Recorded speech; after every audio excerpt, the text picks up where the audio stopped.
Sir, you're charged with especially aggravated kidnapping. You're also charged with aggravated assault. And you're charged with theft of a firearm worth less than $2,500. You're talking about stuff that is not relevant. Hello and welcome to the Court of Public Opinion. I am the Recovery Addict, and boy do I have a case for you today. Why is the dog chewing on this guy?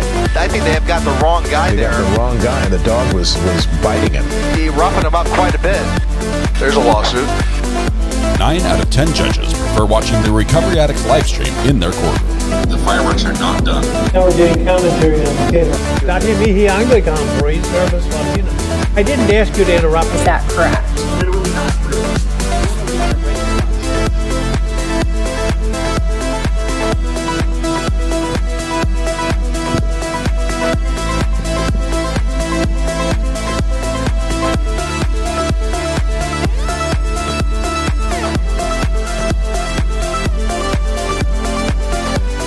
Alrighty. Just making sure everything's working.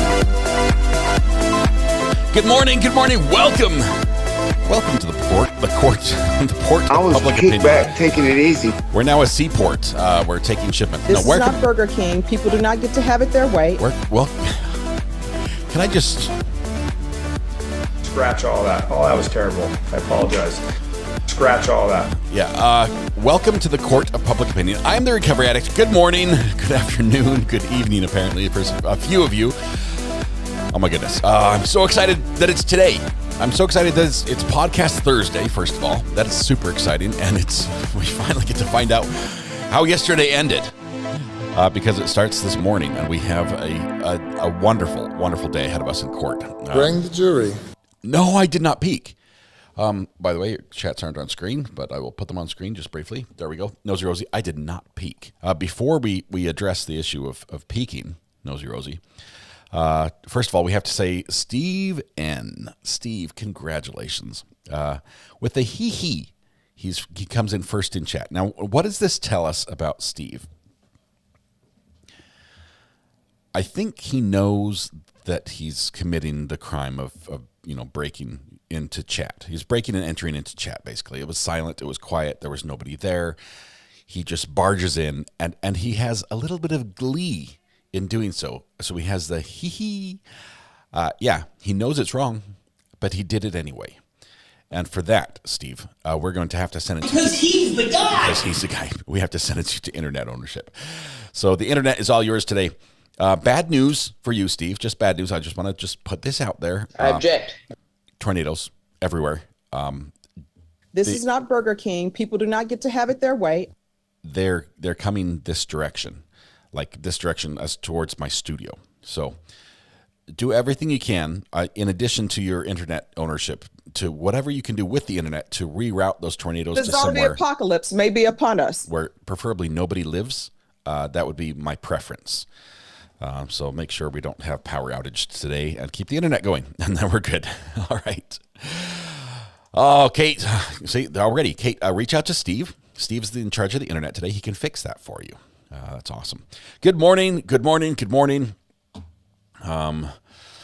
Let's see. What about Kiki?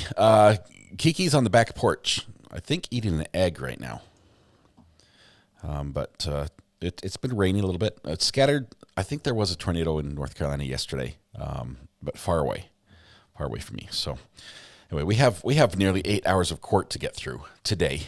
So we're gonna do that in 2 sections. So Steve, the morning shift is all yours, and if you somehow manage to win the afternoon, then the afternoon shift will be yours as well. You can see I've got another monitor today. What you can't see is that I stole one of Mrs. R.A.'s kitchen bar stools and placed on top of it a piece of scrap wood from the bathroom remodel.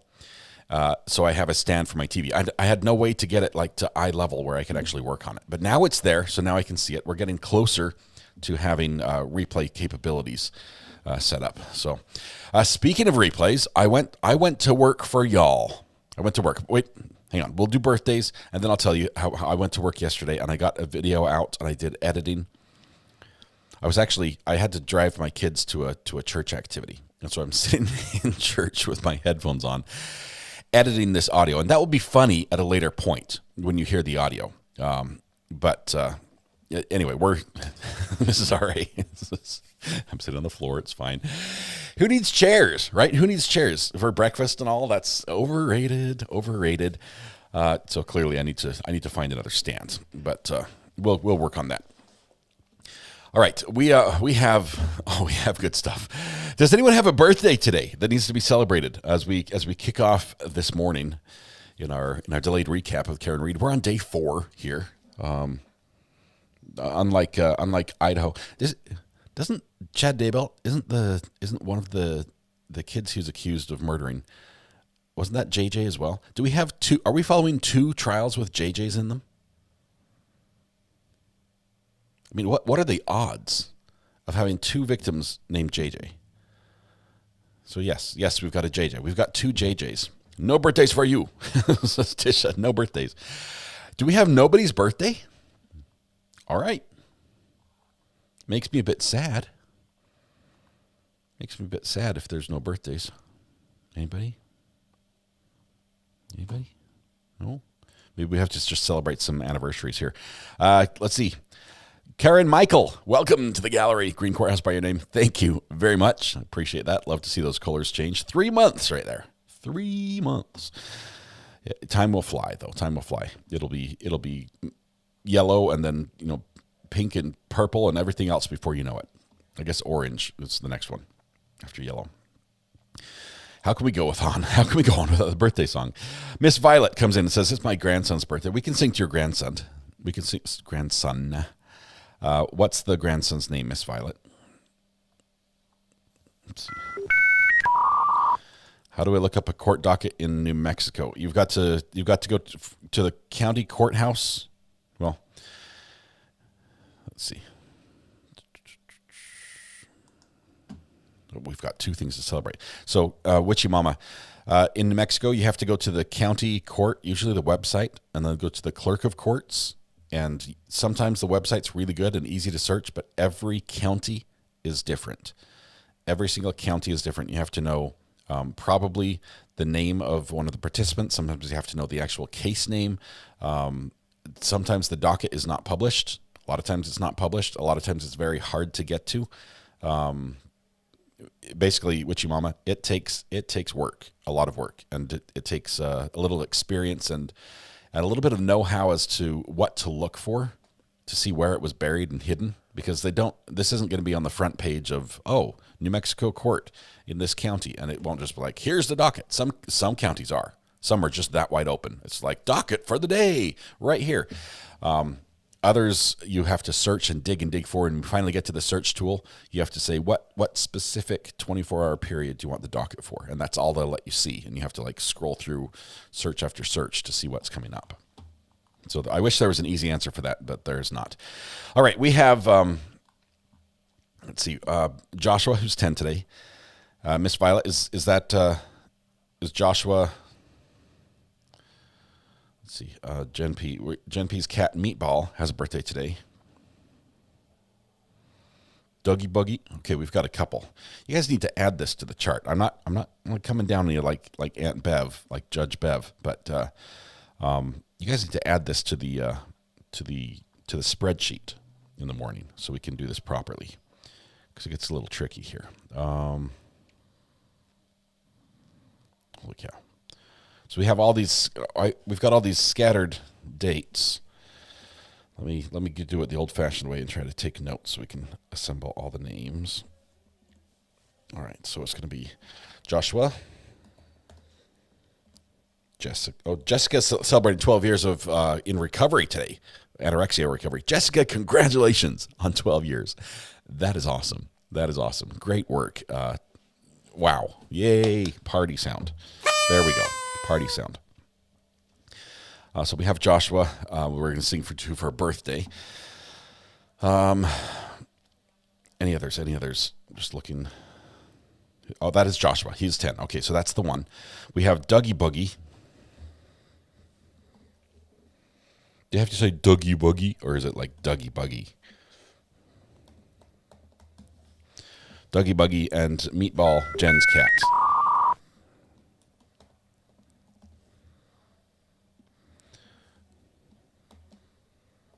Okay, there was another sound, which means I probably missed some more.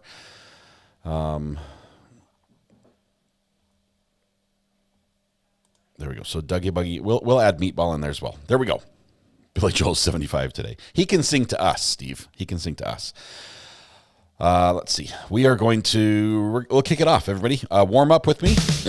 La, la, la, la, la, la, la. There we go. Sounds good. Sounds good. All right, here we go. I'll remove the floating heart in a minute. Voices up. Blend your voices with those of your neighbors. Here we go. Happy birthday to you. Happy birthday to you. Happy birthday, Joshua, Dougie Buggy, and the cat named Meatball. Happy birthday to you. Joshua, Dougie Buggy, you share your birthday with a cat, probably a beautiful cat, the kind, won't claw you or bite you, not like my cat named Meatball. Wonderful. Wonderful. I hope today is a special day for you. I hope it really is just like the best birthday ever for you. And make sure you help yourself to free pancakes at Denny's. I realize there are a million places you could be, a million people you could probably celebrate with, but you've chosen to be here with us, or at least someone you know has, and that's close enough. so we're celebrating with you today. Have a happy birthday. Happy birthday. Dancers, everything looks good. Oh, I'm dying laughing at that cat name. All right. Happy birthday, everybody. Happy birthday. We have court to start with in the morning. We are following. But before, I have to tell you I went to work, right? I told you I went to work. Man, I slaved away on this. So picture this. I take my kids to a little activity at the church. And they're, playing sports, whatever it was they were doing. I think they had like 3 different things going on. And here I am, I take my laptop, and I've loaded up on the cloud storage, because I'm playing with all these new toys, load up on the cloud storage the clips I need from the audio from that dash cam video, and I'm really, really wanting to figure out what Karen Reed said during these clips. So give me a second. Now, with that setup, there I am in church. I put the headphones in, thankfully. Put the headphones in. Let's see. View your channel. That's me. Oh, hey, I'm live. Okay, we're going to pull this up. Wait. Not yet. Don't make the sound yet. We're not ready. Not ready. Okay, let's make this go full screen. So I put a little video together, and I guess I made it a little bit clickbaity. And it looks like this right here. So it says, is this a killer's confession? And what I did is I took that audio bit, the part I thought they were talking about, and I stuck it in... so you can hear it just normally without any fixing, and then I fixed it, and then I played just her voice twice. So you get to hear it 1, 2, 3, 4 times as far as her voice. So we're going to listen to this, and then I'm going to tell you what I think it says.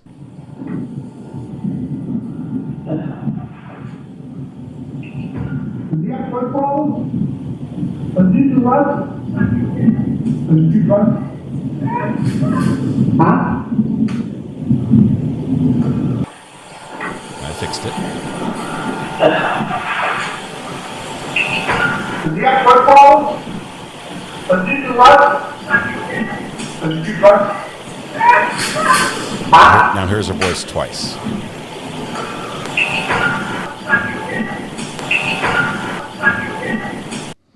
Okay, so the question is, what did you hear?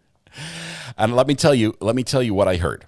I heard, does he have foot problems? I'm just saying, this might be like bad lip reading, but the cop, first there's a cough. He says, does he have foot problems? Huh? Does he do drugs? And then she's like, effing hit him. Or effing dead or something. I hear like, there are 2 syllables on that last word, but it's quiet. And then probably a yelled F word later on. Is it, I effing did it, or he, I don't know. Do you have football? He's effing dead. That's what I heard. I heard foot 2.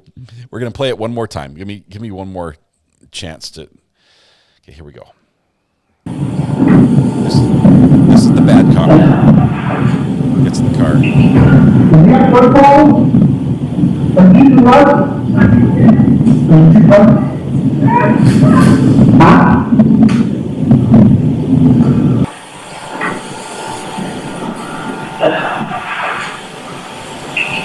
Did you have football? Did you like it? Did you like it? Huh?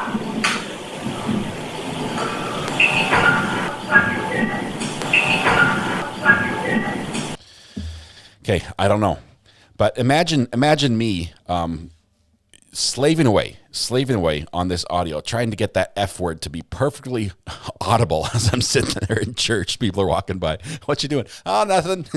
Just trying to make this curse word be perfectly legible in the audio. It's still a mess. I don't know what it says. Some people are saying. I heard, does he have foot problems? Why does it make sense that he says, does he have foot problems? To me, possibly because the officer saw at that point he only had one shoe on. Does he have foot problems? Is he on drugs? That's it. That's all I can get. As far as the response, I honestly, this has not helped one way or another to figure out what actually happened or what Karen said. But the best, does he have a flip phone? I thought flip phone as well. That's also a possibility. So, yeah. So I don't know. I don't know what it said. If you guys are welcome. I posted just that little video. You can listen to it over and over. It just, it doesn't get much better. There's just so much noise and it's so quiet. I can make it louder. It just sounds bad loud when we do that. So that's what it is. Anyway, I tried. I hear, is he effing dead? Are you effing kidding me? Play it again. No, I'll let you play it again. It's on. I uploaded on the channel. You can watch it. But yeah, I'm not sure if this. What I'm saying is I'm not sure if this audio will sway any juror. If this is the smoking gun we're looking for, or this clears her. I don't think either one of it. I don't think anybody's going to hear it. Possibly, I don't know, but possibly, I don't know if I said that like 2 times in a row. If the judge is going to allow them to really manipulate this audio much and make it into something. She's been so protective of the audio and video that she won't even allow replays. Okay? She had to get special permission with a stipulation from the prosecution to allow them to replay the audio one time for one of the witnesses. And so I don't know if down the road we're going to have an audio specialist who gets paid $10,000 to enhance to make the audio pixels bigger. I don't know if that's coming in, and we might get a very clear version, because there is some professional software out there that can do this a lot better than what we're doing here. But that might be coming. Don't know.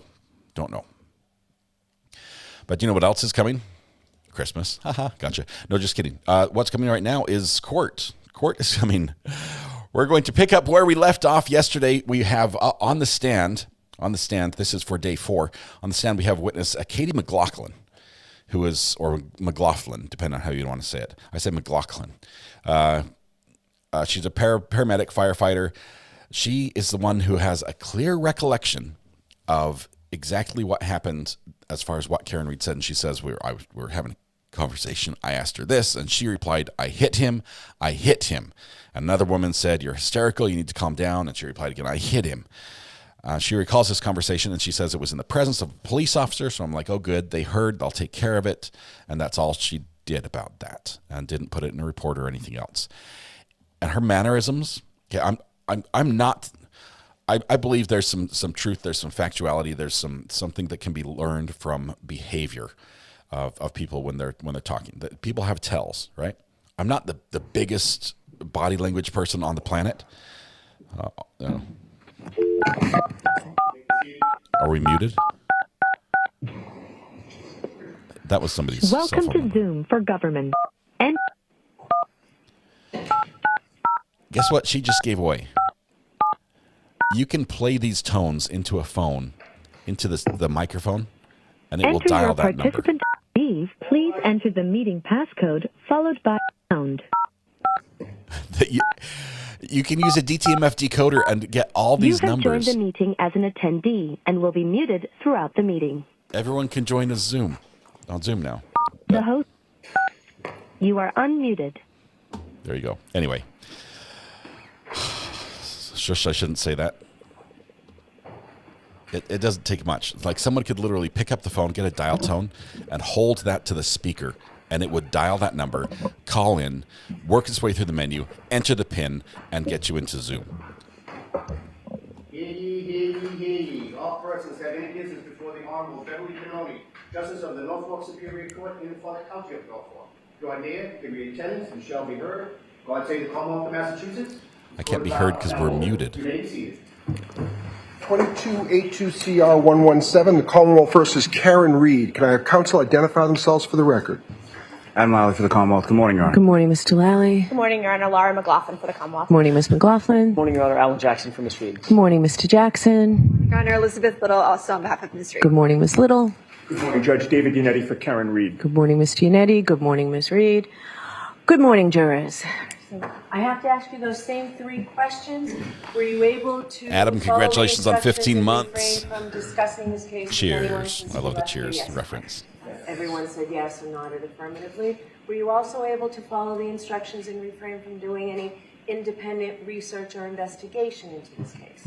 Yes. Everyone said yes or nodded affirmatively. Did anyone happen to see, hear, or read anything about this case since we left yesterday? Everyone said no or shook their hands. So while you bring your witness in, Mr. Lally, I'd like to see counsel at Sidebar for a brief minute. Oh, Sidebar, first thing in the morning. That's great. We got a Sidebar happening. Drinks on the judge, apparently. Come to the Sidebar. Let's see. Who got special treatment? Adam? Congratulations, Adam. Seriously, 15 months. Ooh, freaking. Yes, phone freaking. There we go. Greeners, you and I, we know the old terms.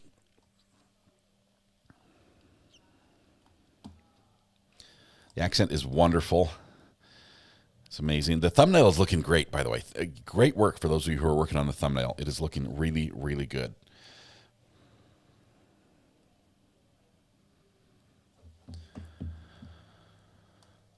Who's this gentleman? That's the family of John O'Keefe. They're sitting very close to and looking right at, I mean, they're like nearly arm's length away from Karen Reed. Interesting positioning this way. But no, those are not jurors. Those are family members. The bar behind them is where the media sits. And the media, there's been a little bit of a circus and drama in the media because apparently because the courtroom is so small, only 10 media members can get in every day. And the way the court does it is the first 10 people in line win. Right? And everybody wants to be in the first 10. So some media stations have literally gone so far as to pay people to sit there all night and be in line. And they get in line now. They're getting in line as soon as court lets out.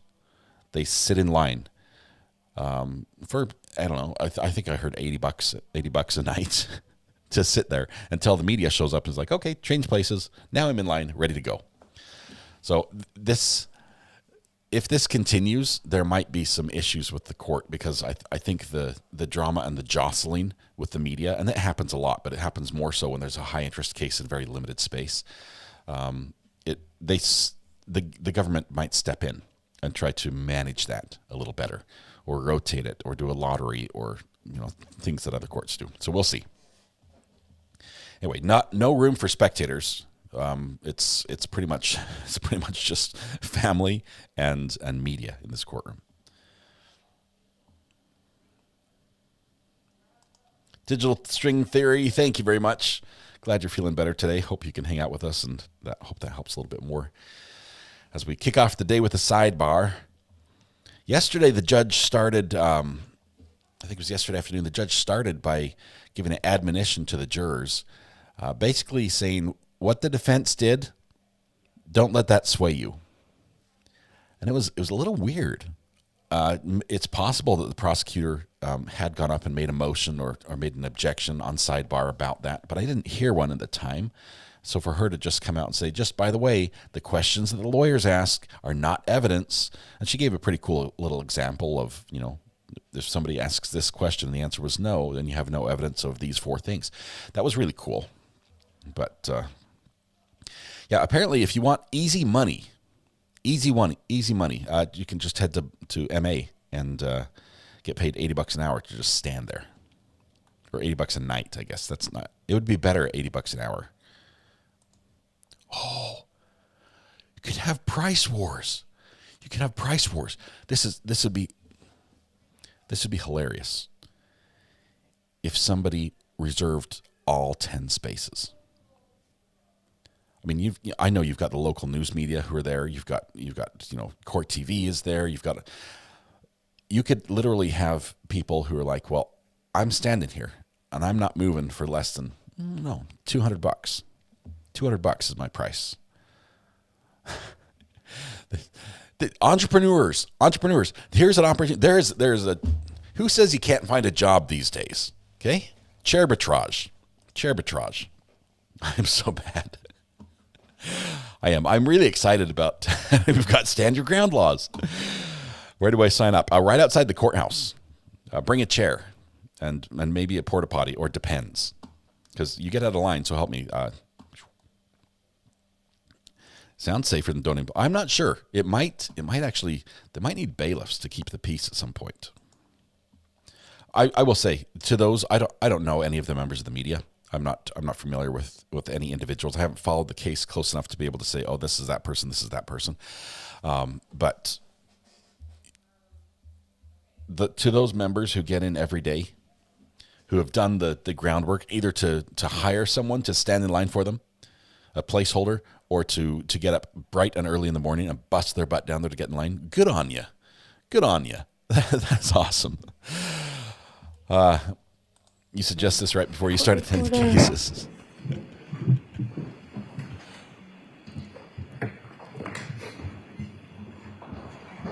I might run into this with BK or Corey Richens. I don't know. We'll see. Could you raise your right hand one more time? Do you solemnly swear the evidence you give to the court and jury in the case down here is the truth, the whole truth? Bring the jury. Okay. Here we go. Back with Katie McLaughlin. I think we're still on direct, unless we've switched over. I think direct was interrupted.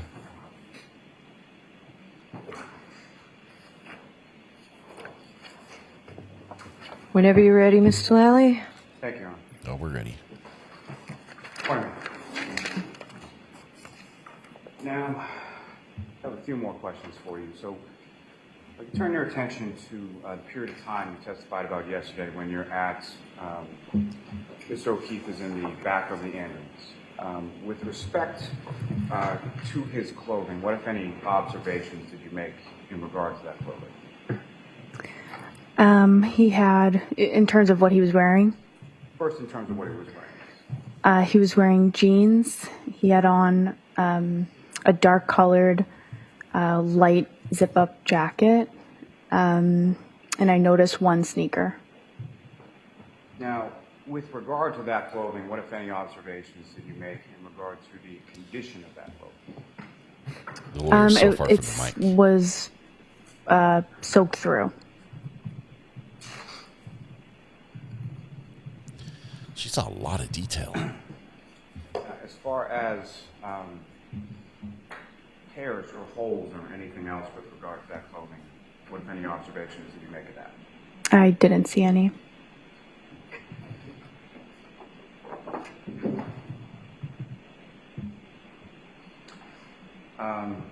Ms. Gilman, if I could have exhibit number 18.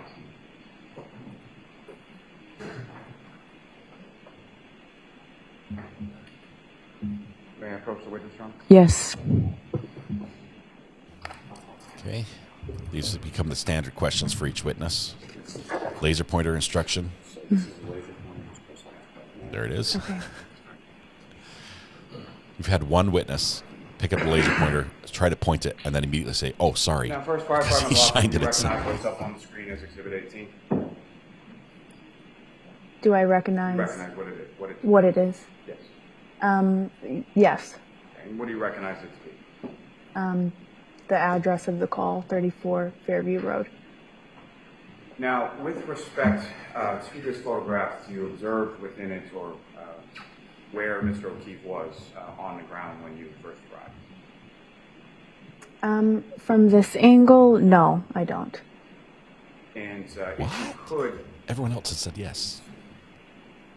If it's not on the photograph, is it off to the left, the right, or where would it be in relation to this photograph? To the left, I would say. And about how far off frame do you believe it was? I'm not sure. So my view of the call was, my reference point wasn't a house on either side. The patient was off the road. So my view of this call was the patient was on the side of the road. The only thing that I noted was a fire hydrant.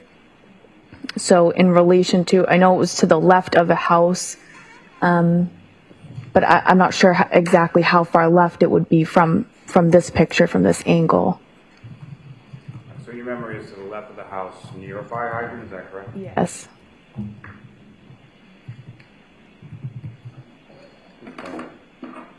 Take that down. I have no further questions. All right, cross-examination. So she missed the location.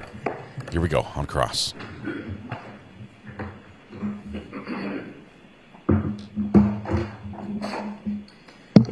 Good morning, Mr. Proffer. Morning. You responded to the call of an unresponsive male in the snow at 34 Fairview. That was the address you recalled, correct? Correct. The house you just looked at, that is in fact 34 Fairview, right? Correct. As Mr. O'Keefe was being transported by ambulance, you were instructed by firefighter Formalities to get information about the victim from Karen Reed, correct? He wasn't being transported by the ambulance at that time. He was on the stretcher. And Tony, who was at the head of the stretcher, asked me to get information from Miss Reed about the patient, but he wasn't being transported in the ambulance at that time. Who's Tony? Firefighter Formalities. Got it. When you did, in fact, did you follow those directives? I did. When you finally approached Miss Reed in order to get that medical history as best you could, what did the scene look like? Who was with you or around you? So they started to move the stretcher towards the ambulance. Miss Reed was sort of, I guess I would describe it as moving around the scene. So she was moving, kind of going in circles. So I was really just focused on her, trying to get her to converse with me and get those questions. So that I wasn't really noticing anything else at that point. I was more just trying to contact her, and she was moving around. What were you wearing at the time? I had my winter fire jacket on. What color is it? It's yellow and red. Bright yellow for safety purposes. Yes.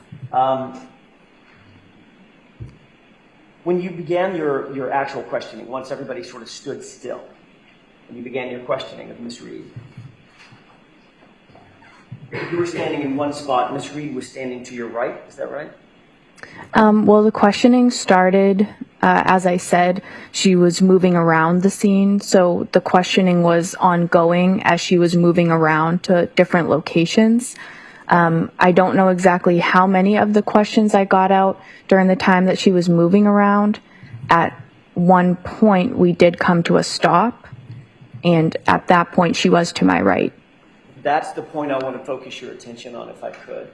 When you came to a stop, that's the point at which you recall the statement being made that you attribute to my client. Yes. Okay. And in that group, who was there? I want to make sure I understand this exactly. So there was Miss Reed to my right. There was a civilian woman to my left.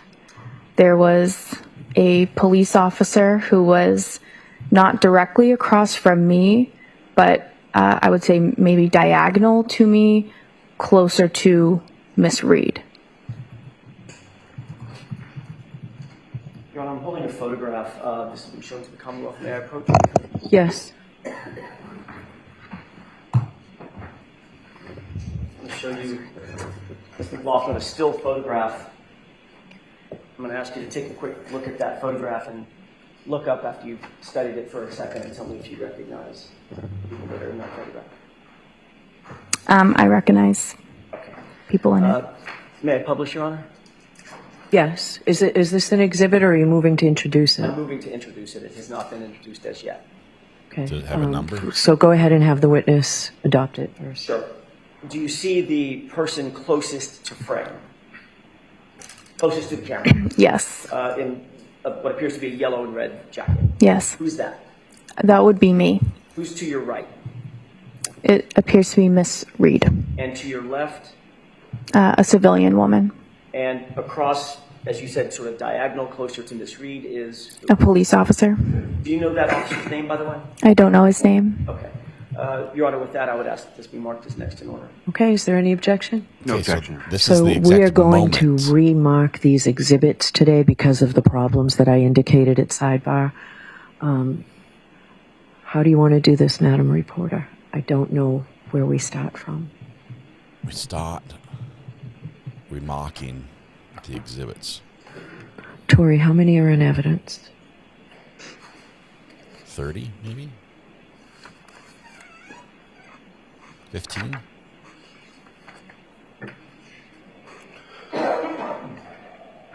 Folks, it's my responsibility to make sure the record is intact, and you've heard numbers 1, 3, 309, 247. We need to straighten this out to make sure it's appropriate for you. You know what, Madam Clerk, Madam Court Reporter, just mark it as the next exhibit number, whatever in the hundreds that is, and we'll take care of this today. I don't want to waste your time, folks, while we do this, but it's very important that we do it. I'm counting that as a site, even though it's an in site.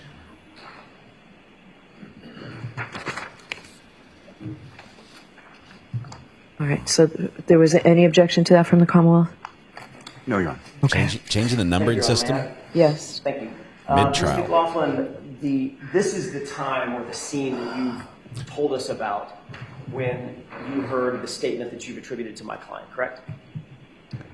Sorry, say that again? Sure. This is a moment in time, it captures a moment in time when you're standing there. To your right is Karen Reed, which you've described. To your left is a civilian female, which you've described. And across from you is an officer, which you've also described. Yes. So this would be the time or close in time to the time that you heard the statement that you attribute to Ms. Reed, correct? Yes. The first time you ever made that official report, or an official report to law enforcement regarding that statement was January 30th, 2022, correct? Well, yes and no. The statement was made in front of the police officer, so that would technically be the first time that statement was made to a police officer in my presence. And then, yes, I testified to it on January 30th, as you said. You said it on January 30th. You weren't testifying under oath, correct? Okay. Said it. Okay. Yes. My question was really, and I appreciate you clarifying, my question was really the first time you actually told this statement to any law enforcement officer was on January 30th? Yes. Okay. We can take that down. Interesting. That was when you met with Trooper Michael Proctor, correct? Yes. Obviously, that was very close in time to the event. It was the next day. Is that right? Yes. The events were close. The 29th. Yeah. So it would be the next day. Right. 29th, 30th. Yeah. Okay. The events were fresh in your mind at that time? Yes. You obviously knew about the importance of that interview. You knew that it dealt with a police officer who had passed? I knew it was important to talk to the police about what I heard. And you wanted to be accurate? Yes. You wanted to be as detailed as you possibly could? Yes. And you understand that memories, obviously, they get a little worse with time, not better with time, right? Sure. Smell the closer trap. in time you are to the event, the fresher your memory is going to be about the details of that event. You would agree with that, right? Sure. You told Trooper Proctor the day after the event, on January 30th, that the statement that you attribute to my client was actually made to the female, not to you in response to your questioning. That's what you told Trooper Proctor, correct? I don't have those notes in front of me, so I don't know that I can tell you that that's correct, but the statement was made in response to my question. However, the Miss Reed was looking at the civilian woman as she said that. Does it refresh your recollection that what don't read what you think refreshes a recollection. You can show or you cannot read it. Yes. Take a look at the highlighted portion of that report and look up when you're finished. Okay. May I? Sure. Do you want Yes. me to approach?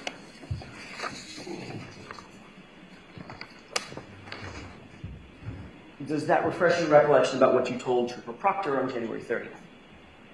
Yes. And you told Trooper Proctor, Don't quote, let her. in turn Hold on. I'll see you at sidebar. Okay, the judge does not want the Mr. Jackson to read that part. It did refresh her recollection. That means that, I mean, it's good. That means they can use it, but she doesn't want him to say it. Maybe ask her what it was. May I, Your Honor? Yes. In fact, what you told Trooper Proctor was, quote, Karen then turned to her friend and stated, I hit him, I hit him, I hit him, I hit him. End quote. Correct? Okay. Is that yes? Yes. If you're saying that's in quotation marks in that, then yes. That's what's in the report. Okay. And you don't have to agree with me. I'm asking yes or no questions. Not okay? Yes. Okay, thank you. So in fact, what you told Trooper Proctor was that Karen Reed looked at the female to your left and said 4 times, I hit him, I hit him, I hit him, I hit him. Correct? Yes. And have you since learned that the name or identity of the female that was standing to your left? No. You're aware that the female that was standing to your left reported the exact same statement? No. Are you aware that the female standing to your left reported that exact same statement as, could I have hit him? Did I hit him? Did I hit him? No, I'm not aware of that. You then went back to the ambulance after you heard that statement that you believed you heard my client state. Yes. You opened the ambulance door, correct? Yes. That was the back door? The side door. The side door. And there were two firefighter paramedics in that ambulance at the time, correct? I believe there were more than 2 at that time. 2 of them included firefighter Nuttall and firefighter Flamati. Yes. And at that point, you told them what you believed you had just heard. So I went into the back of the ambulance. I said, this is his name, this is his date of birth. She says he doesn't have any medical history or allergies, doesn't take daily medications. And then I said, she's saying I hit him. And firefighter Nuttall motioned to his face and said something. Objection, Your Honor. Ask another question. So the answer to my question is, yes, you told in front of Flamati and Nuttall the phrase, I hit him. Yes. You didn't write that in any report? I don't write a report in this scenario of my job. Let her finish the answer, please. So there are 2 people that will write reports in my department on a call, one being the lead paramedic and the other being the officer who's on scene. So those are the people that write reports, and I was neither of those, so I did not write that in a report. Okay. That's correct. So let me ask the question again. You didn't write it in any report? No. He You wants didn't it. write it in any notes. No. You didn't document that statement in any way whatsoever, correct? Other than my interview with Proctor and my subsequent testimony. You didn't document that statement in any way yourself, did you? No. Since January 30th, in that conversation that we just talked about with Trooper Proctor, your statement has evolved. Is that right? I don't know how to answer that. You testified yesterday to something quite different Not quite different. than what you testified, I'm sorry, than what you stated to Trooper Proctor. Respectfully, I think my testimony has been pretty consistent. You testified to something yesterday quite different in context than what you told Trooper Proctor. Isn't that right? I don't know that that's right. Well, you told Trooper Proctor, Karen Reed looked at a female standing to your left and said, I hit him, I hit him, I hit him, I hit him.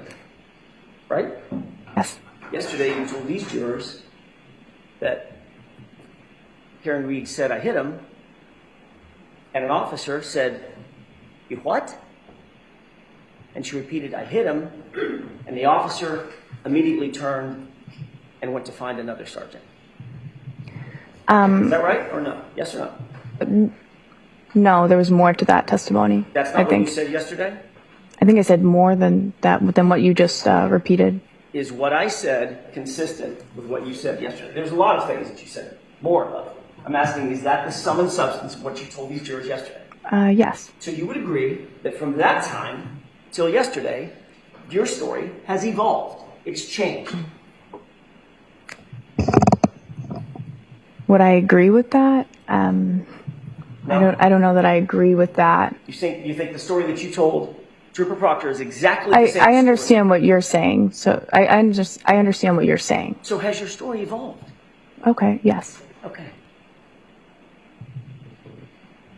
It's not a huge win, but it's a little point. Ms. McLaughlin, for the who's fans. Caitlin Albert? I went to high school with somebody named Caitlin Albert. Somebody named Caitlin Albert.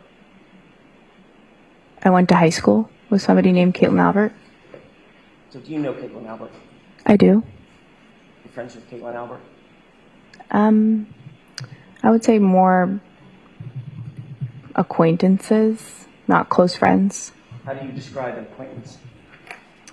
I would say that we have mutual friends, so we might see each other occasionally because of mutual friends, but we don't have a one-on-one friendship or hang out regularly. Who's her dad? I don't know. There was a sigh. Do you know who her family is? Objection. Sustained. May we approach her? Yes. Okay. I don't know her relationship. I'd missed the name of somebody Albert, right? So they're asking, do you know the Alberts was the house where the body was found, and does she know the Alberts? That's the question. She says, I went to high school with somebody of that name, not friends, just an acquaintance.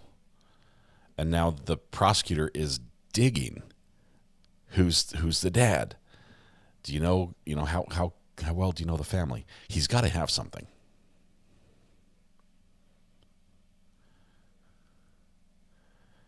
Two objections here.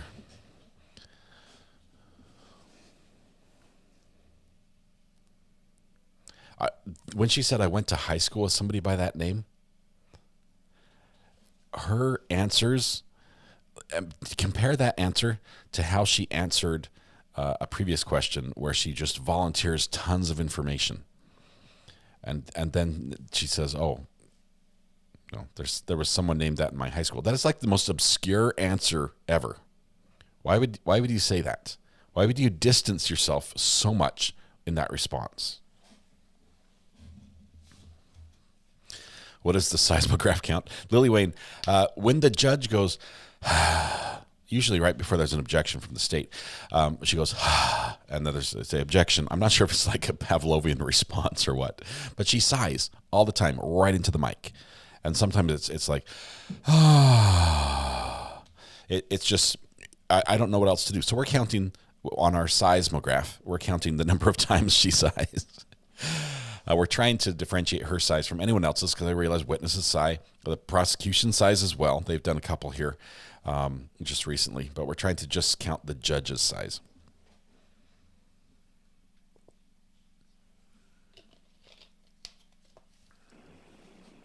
Okay, we are almost set up.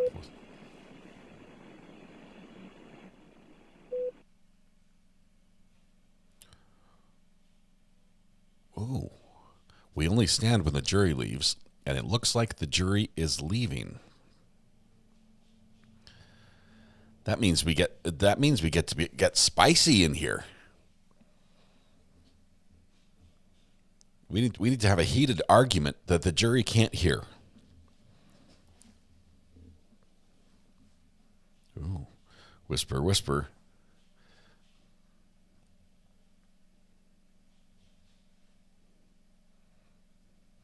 Not good at reading lips, but it said something about 6 foot deep.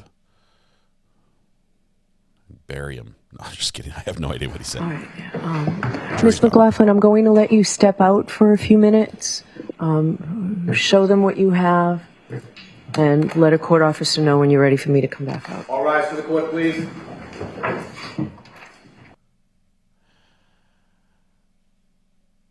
Okay, so I'm gonna skip forward just a tiny bit, and I don't want you guys to see how long the break is. We're gonna skip this break. So she says, show them what you have. That means show them. That has to be opposing counsel, because if it was the court, that would be different. Okay, we're back from break. Here we go. Okay, back from break. Just a second now. Show them what you have. Prosecution has something they need to show. It's got to be impeachment? I mean, that's where they're going with the witness. Why would they not have shown the prosecution already? Court is back in session. You may be seated. All right. So, Mr. Jackson, let's mark for identification the items that you told us about at Sidebar. First in order would be do you want me to describe them for the record, Your Honor? No. So they're not to be put up on the screen. These are 4 items. One of them. So don't describe them. I need to see them. So let's bring them up, mark them for identification, Madam Clerk. Then you'll get them back. But I need these marked for identification. Why are they and I need to see them so closely? Thank you. So we'll mark them first. Mark them first.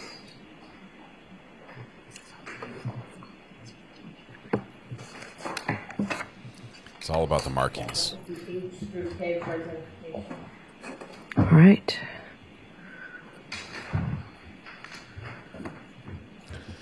They appear to be photographs.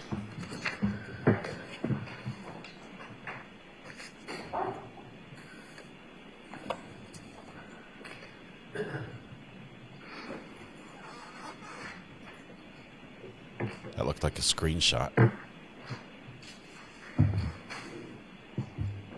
Thank you. Okay, the question was how well she knows the Alberts. Then they're presenting something. They basically laid a trap. They have to have something about how well she knows the Alberts, and that pairs it's photographs or screenshots or some sort of digital capture.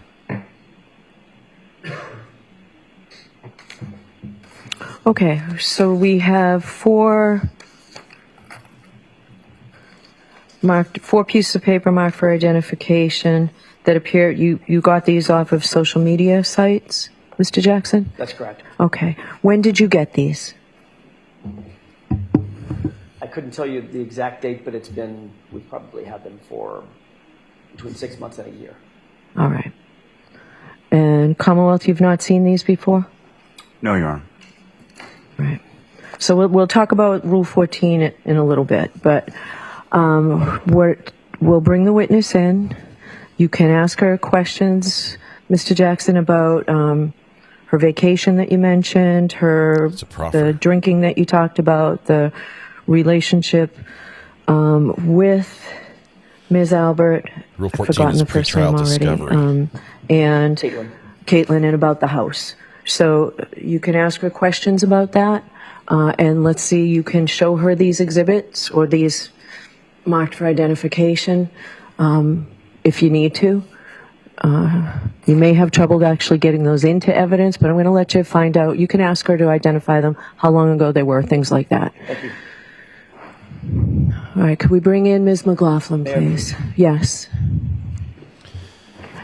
And Commonwealth, you just saw these today. I'm sorry, I don't remember if I asked you that. Yes, and yes. Reciprocal and you were discovery objecting for the prosecution. You objected at Sidebar that these come in at all? Correct. Okay. Following Commonwealth's delivery of all discovery here's the required fourth one, I'm pursuant to the sorry. subdivision. Mr. Jackson, here's the last one.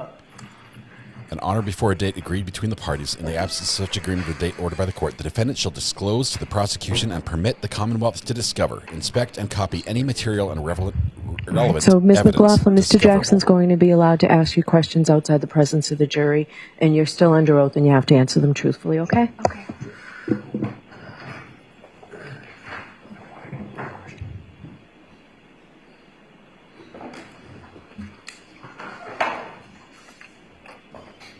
Ms. McLaughlin, when, just briefly as a predicate, when you stepped out, I just want to make sure we're very clear. Did you have a conversation with anybody from the Commonwealth between the time you walked out of court and just now?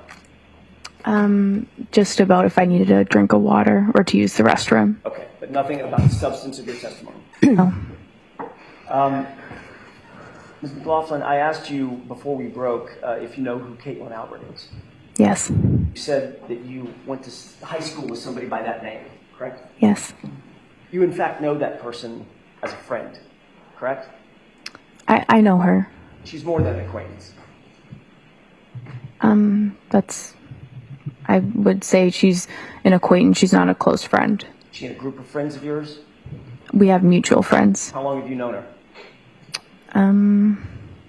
Probably since high school. When you say, and I don't want to ask your age, I wouldn't do that. How many years, how long of a span of years have you known her? Since high school, so maybe 10. And you know her family? Puts her at 28. I don't. You don't know anything about her family? I don't know her family. Had you ever been to her house? Not that I recall ever being there.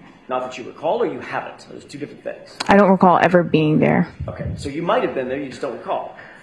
I don't recall ever being there. Okay. Man. If I were to ask you if you have ever been to her house, yes or no, you cannot answer that because you don't know. You cannot recall, correct? I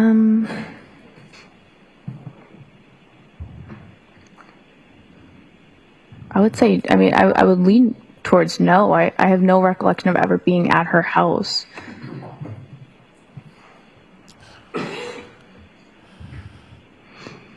Are you friends with her on social media? Yes. May I approach you on her? Yes. I'm just going to leave all four of these up here. I know what they look like. Can you do me a favor and take a look at the first document? What does that document appear to be? It says Caitlin's friends. What does it look like that's a printout of? I'm sorry? What does that look like it's a printout of? Does that look like it's from Facebook or one of the social media apps? Yeah, I don't know exactly. Some social media. Okay. Under Caitlin's friends, do you see your handle, for lack of a better phrase? I do. Okay. Is that you? Yes. Okay. Can you look at the next photograph?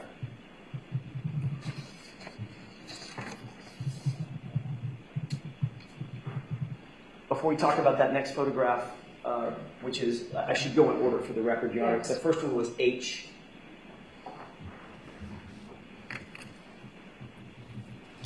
Could be reaching. Yeah, I'm friends with people on Facebook. I've only met a couple times. Before we talk about I, which is the next photograph, how long have you been social media friends, quote, friends with Caitlin Albert? I don't know. More than 5 years? Probably. More than 8 years? I don't know. The second photograph, or the second document, appears to be a photograph. It's I, is that right? Yes. Do you see yourself in that photograph? I do. Do you see Caitlin in that photograph?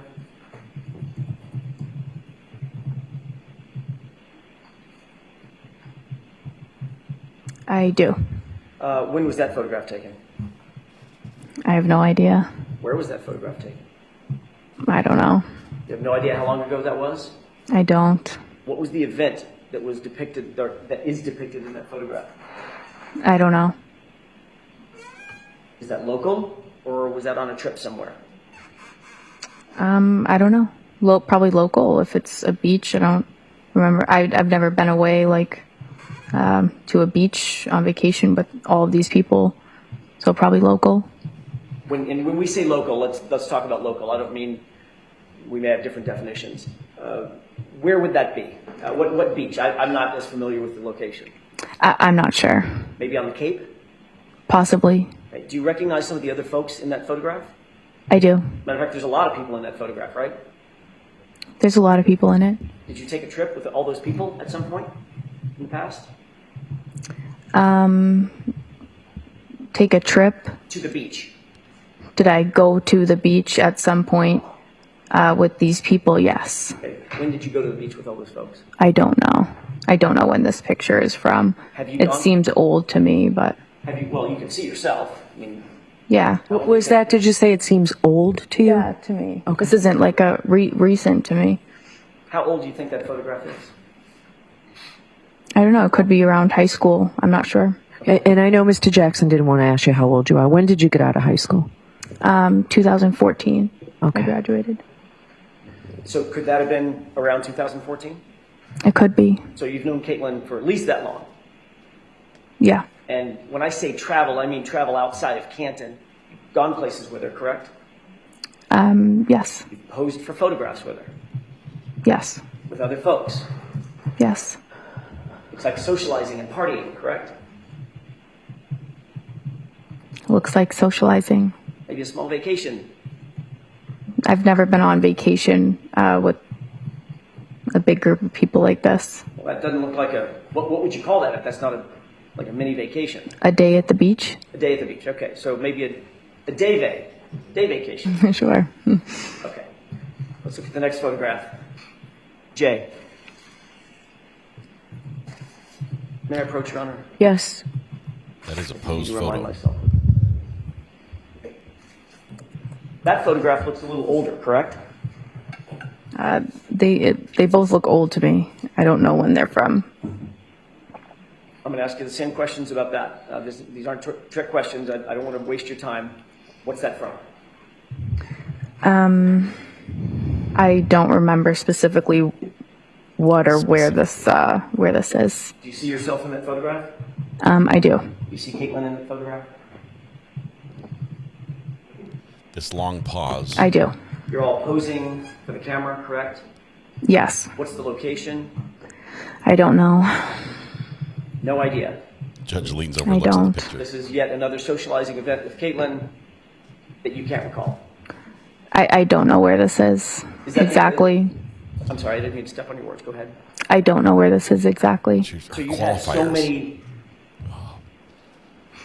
socializing events with Caitlin and other folks that you can't pinpoint this one as opposed to any of the others that you've had? No, I'm saying I can't. These photos are old. I don't know. I don't remember where these were or the circumstances around them. That's what I'm saying. You see how you're dressed in that photo? Yes. You see do you see the other friends that are there with you? Yeah. How many people would you estimate are in that photo? Do you want me to count how many people? Give me it. I don't have a photo in front of me, so just give me it. Is it more than 5? 12. 12 people. Ish. Okay. Do you recognize those dozen people? I do. Did you go on a day trip with those dozen people? Yeah, possibly. When? I don't know. Where? I'm sorry. I don't know. I don't remember. How many times have you gone on day trips with those dozen people? I don't know. How turning back to photograph I, how many times have you gone on day trips and socialized with those number of people? Which looks like probably double that, 20 or 25 people. I don't know. That's a big group of friends of yours that includes Caitlin Albert, right? A big group of mutual friends. So it's not just that she's a mutual friend, she's a friend. Isn't that right?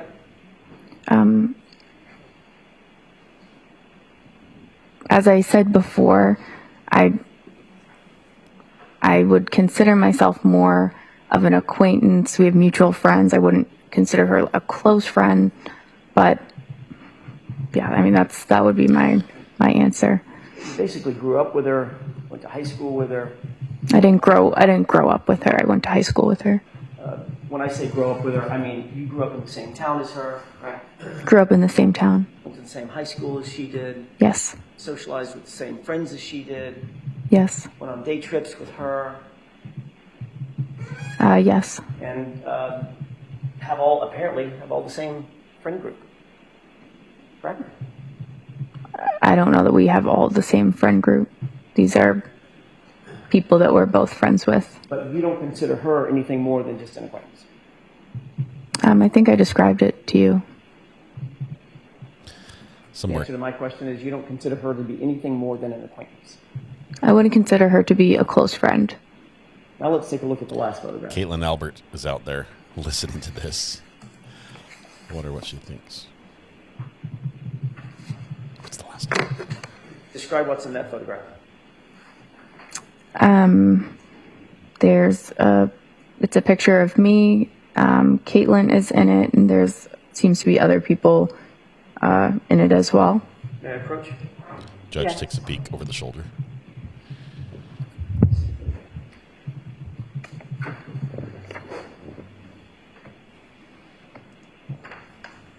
Is Caitlin Albert in the courtroom? Sorry, I just want to drop it on you. That's a close-up photograph of who? Caitlin, and I'm also in it. And you're doing what in the photograph? You might as well say it. He's going to drag it out of you. It seems like I'm kind of kneeling down next to her. Touching her? Can I see that for just a minute, please? The judge is like, I've got to see this. I'm sorry, can you show me you? Okay, thank you. So just for the record, may I approach one more time, Your Honor? Yes. Thank you. Take a look at that. Every time I see the court reporter speaking to that, it reminds me of how I eat ice cream. Like an ice cream cone. Large bites. Yes, I bite my ice cream. You're sort of just behind Caitlin in that photograph? Yes. Caitlin's the one drinking the beer? Yes. You got your right arm around her? Yes. You both appear to be wearing swimwear? Yes. Bathing suits? Yes. And you're giving some sort of a sign with your left hand? No, I'm not. Is that somebody else's hand that I saw? Maybe that's Caitlin's. Yeah. I'm sorry, I don't have the photograph in front of me. I don't have it committed to memory. Looks like that's a photograph that you and Caitlin posed for together, correct?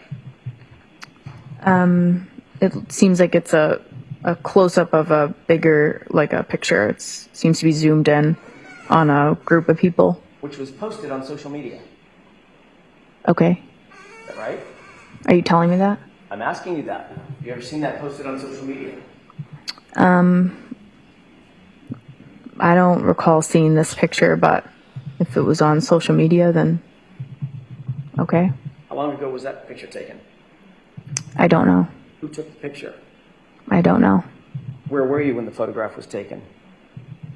Probably at a beach if we're wearing bathing suits. Probably at a beach or at a beach?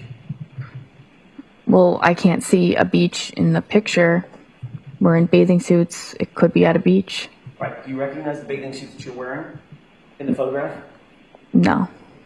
You literally don't even recognize your own outfit? No. So that doesn't help define where you were and when that photograph was taken? No, sir. Thank you, Frida.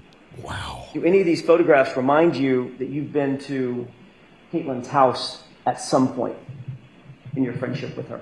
No. Has Caitlin ever been to your house?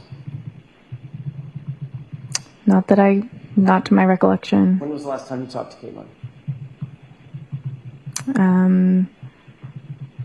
I don't remember exactly. It's probably been a few years. When was the last time you went to an event, socializing event with Caitlin? Again, I don't remember exactly. Did you talk to Caitlin at any point on or around January 29th, 2022? No. When was the last time you had talked to Caitlin before January 29th, 2022? I don't know. Would it have been a day before, a week before, a month before? No, I don't talk to her. Like I said, we're not like close friends, so it's like pretty infrequent that we would interact. So I don't know when the last time before that. What about texting or Snapchatting or communicating in that way? I don't remember. Would it have been a week before the 29th? I don't think so. Big sigh. You don't think so, or you know so? I don't think so. What about after the 29th, after you responded to 34 Fairview? You ever have any communication with her? Not that I can recall. So is that something that you think you might remember if you responded to a house of her father where there's a police officer dead or dying on the yard, on the lawn, 30 feet from the front door? You might have had a conversation with Caitlin? I've never had a conversation with Caitlin about that call or this case. Did you ever contact any of your other friends about the fact that you responded to Caitlin's parents' house? No. Were you ever asked about this relationship that you had with Caitlin Albert, this friendship that you had with Caitlin Albert at or near the time of the 29th of January? No. Did you ever disclose to anybody that you had a relationship with Caitlin Albert at or around the time of this event? No.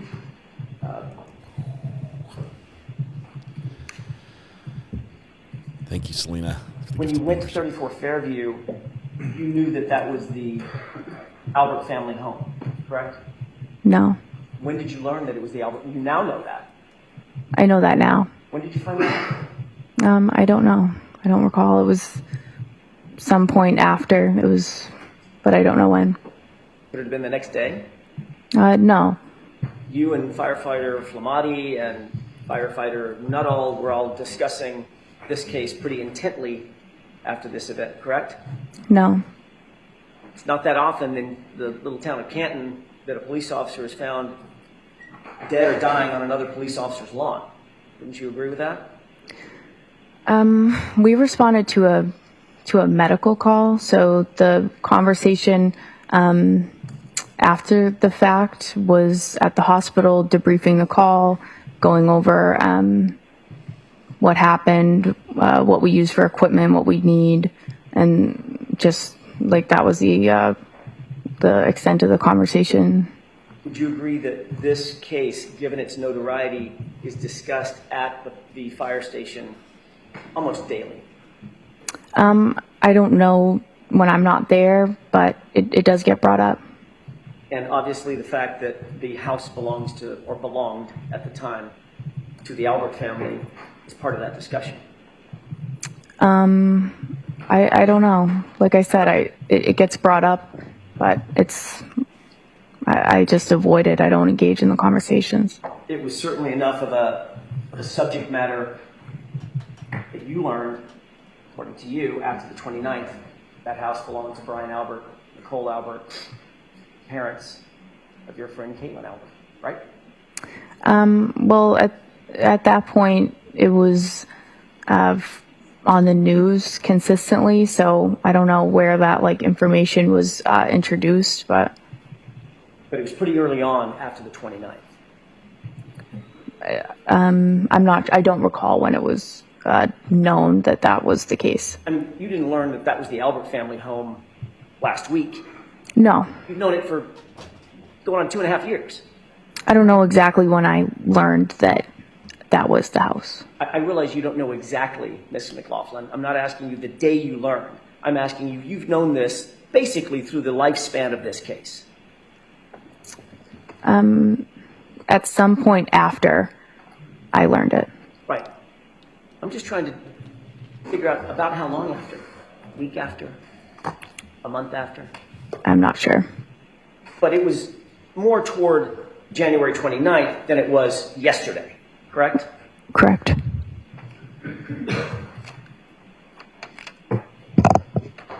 Yeah, just a moment, Your Honor. Yes.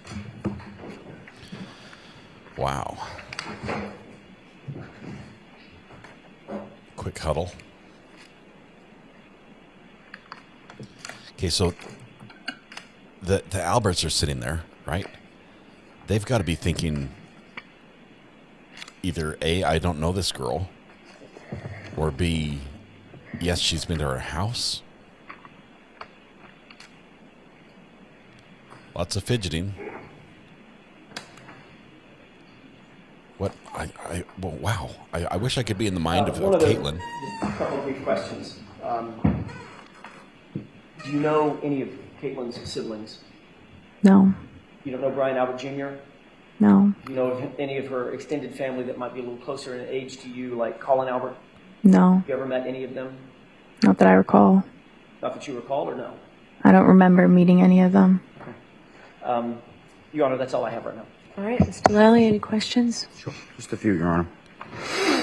See if her recollection suddenly gets better.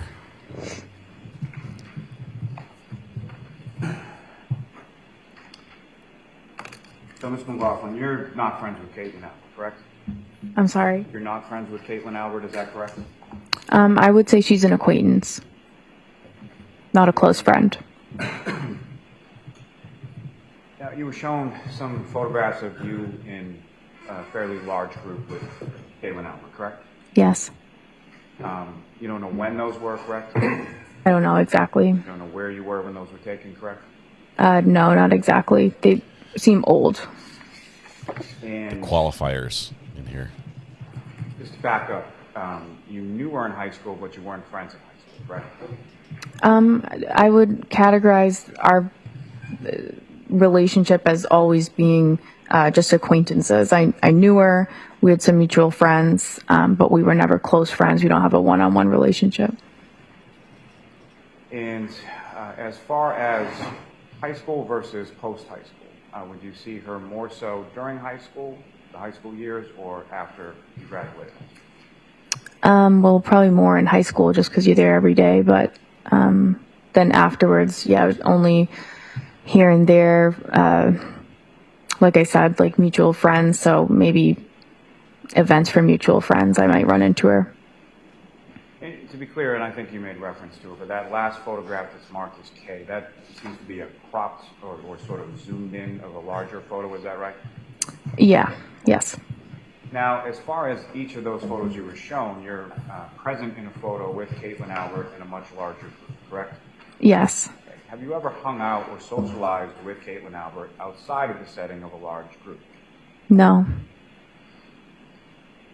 You've never been to her house before that date of January 29th that you know of, correct? Correct. She's never been to your house that you know of, correct? Correct.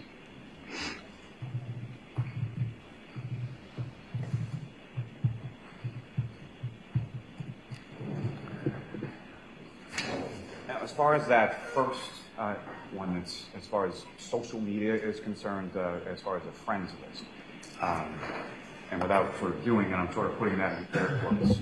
How many friends would you say you have on social media in total? I don't know. Maybe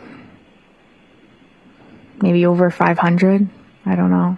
And of those 500 people, how many of those 500 people would you consider actual friends? Much less than that. Less than 10.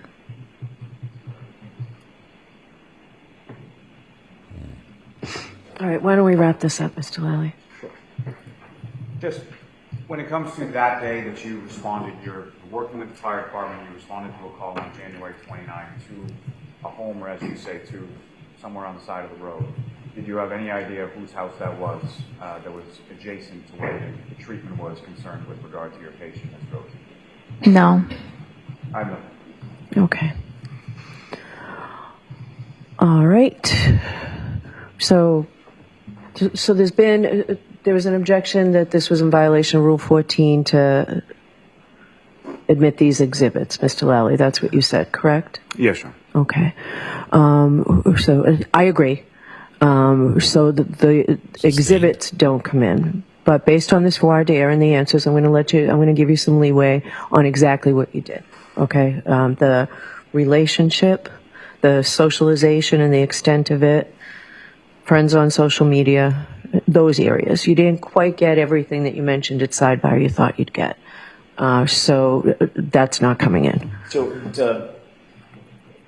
if you stay within the parameters. So why don't you come over here then, just because?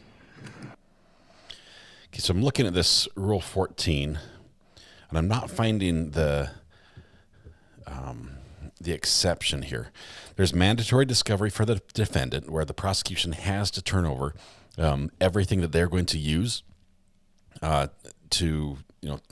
against her, as well as anything that may be exculpatory, which they discovered during their investigation. Basically, oh, by the way, we discovered you have a rock solid alibi. They have to turn that over, right? And then there's, on the flip side, the defense has to turn over back to the prosecution stuff they're going to use.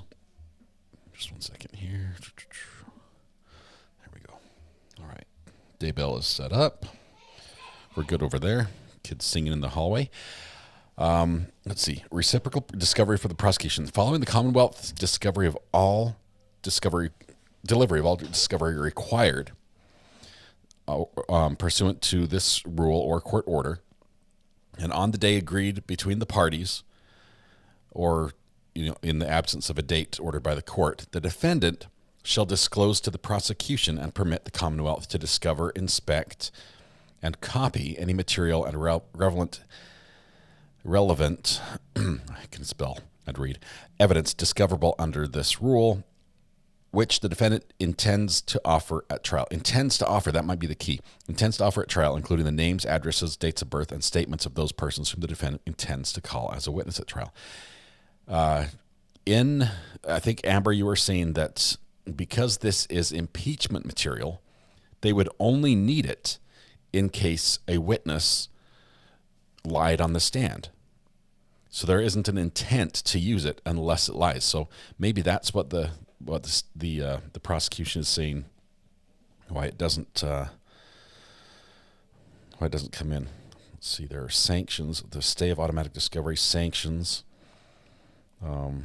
Failure to provide discovery pursuant to them may result in the application of any sanctions permitted for noncompliance.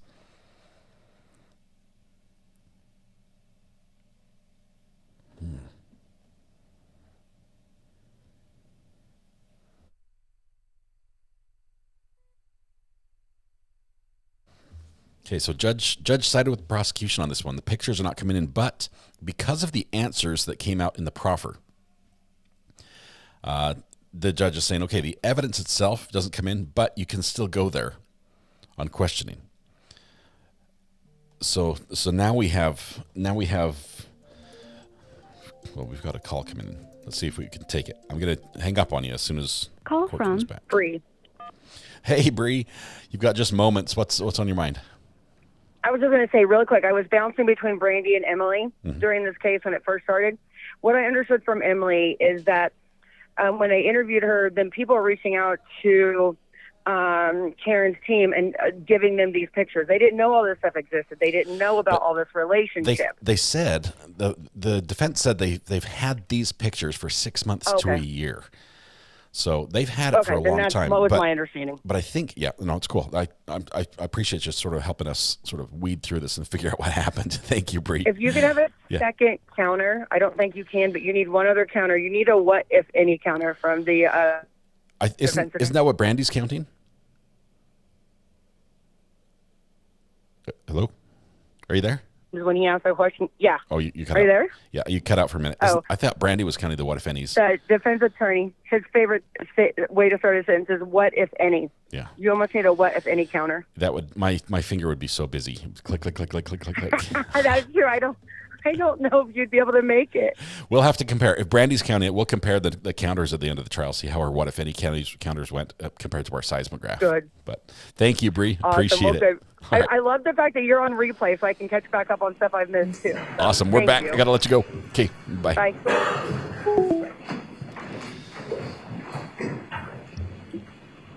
Okay, jury's going to be brought back in. We're going to go through the same exercise because that list of questions, that exchange. If you all think they're right outside the door, you're mistaken. Please be seated. It's going to be just a minute for them to come back. So we had a proffer. The proffer is just for the court to hear what would happen if we did go down this road. Now we're going to go through it again. The questions might be a little different. And sometimes you can get more information or less information out in front of the jury than you got during the proffer.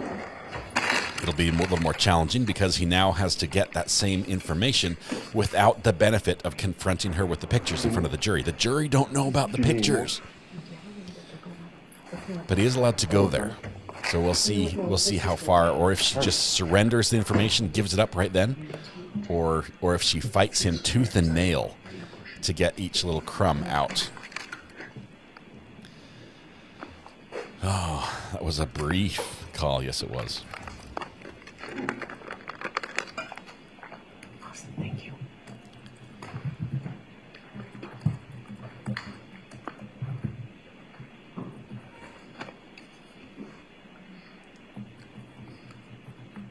Hey, KQD. Welcome. We have the daybells up on our Top Mark Media channel. Been following that. We're on day 20 today in that one. So if you want to watch with Ashley and Red Pen and Tammy Dunlop's over there, Lois apparently, Hey Jude, couple great people over there to watch with. It's nice and quiet, and you have a chat if you want that going on. But that should be starting soon. Mr. McLaughlin, did you say you had a water? Is there a water waiting for you out there that you need? Or? I'm okay. Okay, thank you.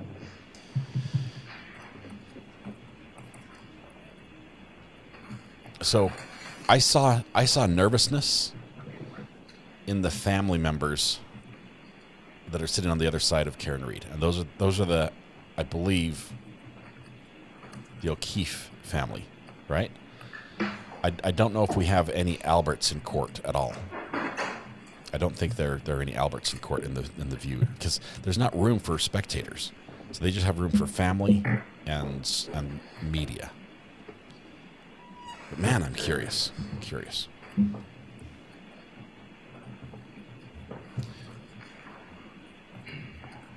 Jen, who won the internet over there? Jen Pookie won the internet on Top Mark Media. I see you there. Got her first, even though I can never make it first on the other channel. You made it. Congratulations, Jen.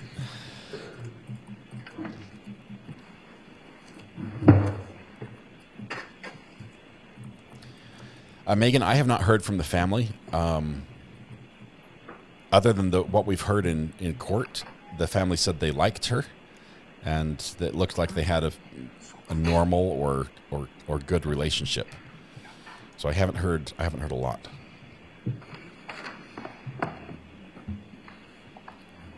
I'll tell you that Karen, with her eyes ping-ponging back and forth between her attorney, Mr. Jackson, and the witness during the proffer portion, I think she thinks there's more to it there. Family is split. Well, that's terrible. First of all, my heart goes out to the family in any case like this. Losing a loved one is terrible, especially losing someone in a manner such as this. Okay, where it looks like someone else was involved that ended his life. Rise to the jury. But having to go through this and live through this experience and not be united as a family and being able to console and help each other if they're truly split on this, that's even more heartbreaking.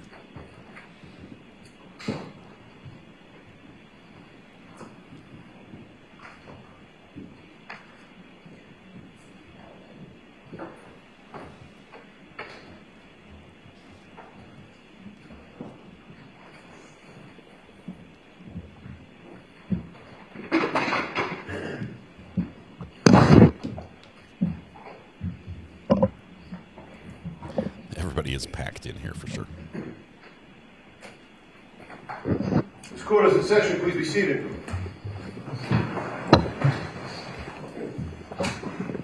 So jurors, from time to time, there are things that I need to discuss with the lawyers, as you saw. We try and do it as quickly as we can. It's in an effort to make sure that what you see and hear in this case is appropriate for you to see and hear. So sometimes we spend a little time now that will save us a lot of time later. So we do appreciate your patience.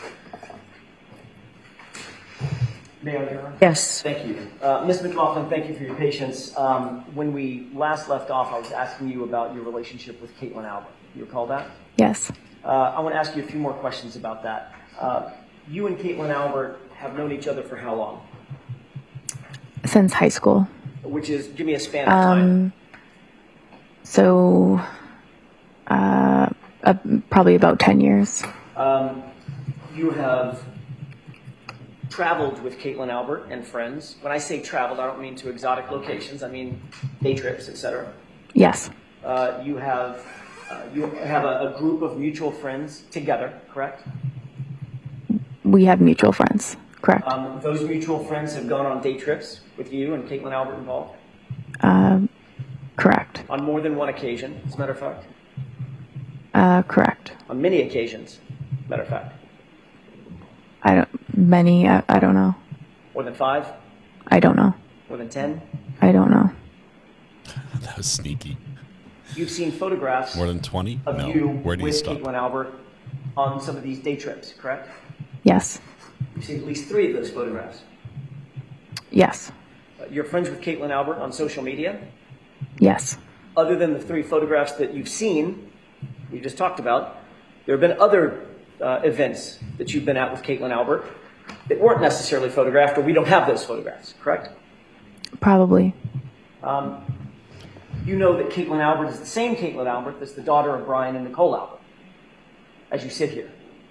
Yes. As I sit here today, yes. And you know that Caitlin Albert also has siblings, Brian Albert Jr., correct? As I sit here today, yes, I know that. And you also know, as you sit here today, that 34 Fairview was, at the time of January 29th, 2022, the Albert home, correct? I know that as of today. The way she said it is sneaky. I would dig that one. You indicated... You knew that before today, correct? Let me rephrase that. When you showed up at 34 Fairview that morning, did you recognize that address or recognize the home as being that of Caitlin Albert's? No. You have since learned that that was Caitlin Albert's home. As I know that now. Right. And you gave your original statement to Trooper Proctor the next day. Yes. And from that day to this day, or let's take yesterday, from that day to yesterday, you learned that 34 Fairview was the Canton Albert family home, correct? You're asking if I know from... Between those 2 dates. Yes. Between the time you spoke with Yes. Proctor in this report till yesterday when you testified, you now know that that's the Albert home. Yes.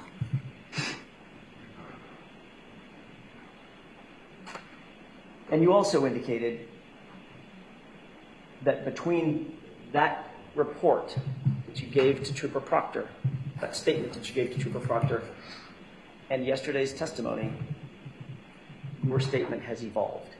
You've already admitted that, correct? I don't think I agreed with you on that. It's changed. It's different. I've always testified to I feel as though my testimony has been consistent. I appreciate how you might feel. I'm just interested in the actual facts. You didn't tell Trooper Proctor anything about this officer questioning my client. Correct? Objection. So I'm going to see counsel at Sidebar because I think this morphed into a different... This did go beyond... went beyond the impeachment that happened in the proffer, but I don't know if he's limited there. He's still on cross-examination, which I believe is not limited. at least not significantly.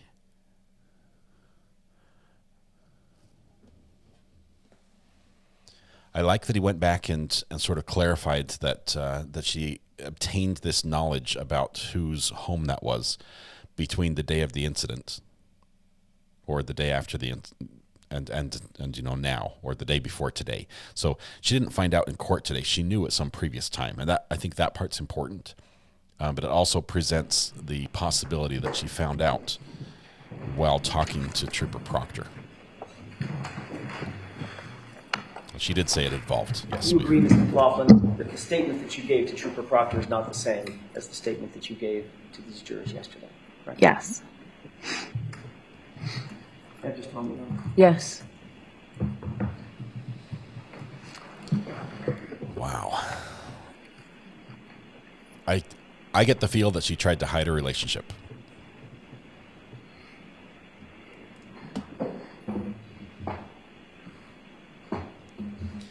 The Albert family, or members of the Albert family, owned the house, the property, on which John O'Keefe was found on the lawn. She was friends or acquaintance with when you Caitlin Albert. Make this statement to Trooper Proctor, your visit to Canton PD was coordinated by another officer to put you and Trooper Proctor together for the interview, correct? I don't recall that. Do you recall being contacted by a completely different officer to say, hey, Trooper Proctor wants to talk to you, come on into Canton PD, he wants to have an interview?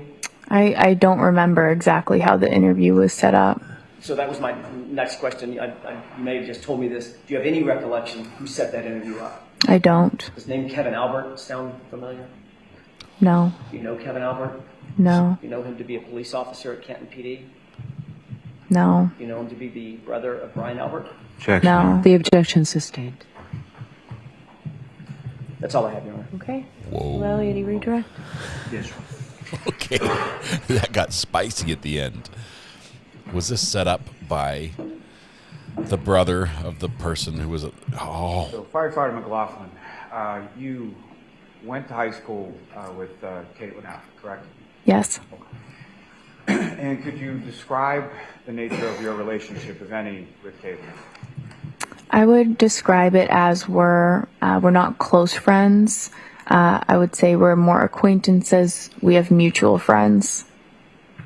I don't have a one-on-one relationship with her. And you were asked some questions about social media, correct? Yes. And if you could, or if you could guesstimate about how many friends, and I'm sort of throwing air quotes in there, how many friends on social media would you have? I don't know, probably 500. And of those probably 500 friends on social media, how many of those are actual friends that you talk to, interact with beyond social media? Much less than that. Now, prior to, well, let me ask you this. As far as, would you say that you saw Caitlin Albert more so when you were in high school, or more so since you have graduated from high school? I would say probably more in high school because we were there every day, so. And about what year or so was it that you graduated from high school? 2014. And as far as any sort of photographs that were referenced to you, have you seen those photographs? Here? Yes. Here today, I saw them. Do you have any idea where or when those photographs were taken? I don't remember. And of those photographs, it's not just you and Caitlin Albert in a photograph, is that correct? Correct. So a larger group of people, is that correct? Correct. When you were asked about sort of these day trips, they were sort of trips specifically on a day to a beach, it looks like, correct? Correct. And to a beach with a larger group of people, is that correct? Correct. And with reference to Caitlin Albert specifically, have you ever socialized with her in any setting beyond a setting that contained a large group of people? No. Now, with respect to... she said yes to that question previously. You say high school, you graduated from Canton High School, correct? Correct. And you grew up in Canton, is that correct? Yes. And did you know Caitlin Albert before you attended Canton High School? No, that's probably when we first really interacted with high school. And essentially, you live within the town I'm sorry, you work within the town that you grew up in, correct? Correct. And is that abnormal from a civil service perspective? No, from a civil service perspective, you're given more points for residency, so it's actually, I would say, preferred, or you're placed higher on the list if you have residency in that town. So it's actually preferred and more common than uncommon as far as growing up in a town and then working in that same town in a civil service position like a firefighter? Yes. Now, during the course of the time that you've been on the Canton Fire Department, have you received calls to residencies or other places or even patients that you either knew or were familiar with? Yes. And would that be a reason for you to not go on a call? No. And you have an obligation, wouldn't you say, to respond to a call when a call is made and you're on duty in that station house, correct? Yes. The objection sustained. Ask the question differently.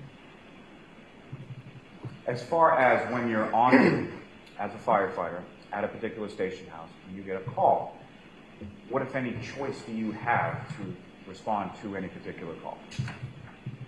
I don't have a choice. I just have to respond to the call. And then prior to that date of January 29th, had you ever been over through socialization or otherwise Caitlin Albert's house? Not that I ever remember. Had she ever been over your house? No. And again, had you ever socialized with her outside of a large group of people? No. When you responded on that morning, just after 6 a.m., the house of 34 Fairview Road, did you know who lived there? No. During the time since January 29th of 2022, have you ever spoken to Caitlin Albert about what happened that morning in front of 34 Fairview Road? No. Now, you were asked some questions on cross-examination about knowing sort of Caitlin Albert's parents' names or siblings' names or things of that, correct? Right. And prior to January 29th, you didn't know any of those names, is that correct? No. You learned of them subsequently, is that correct? Yes. May we approach just briefly? Okay. They muted us here just for a second.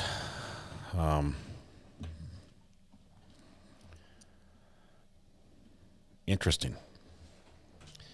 Very interesting. This, I don't know if this rises to the level of perjury, because she's been fairly consistent with her answers, and I'm trying to give the witness the benefit here.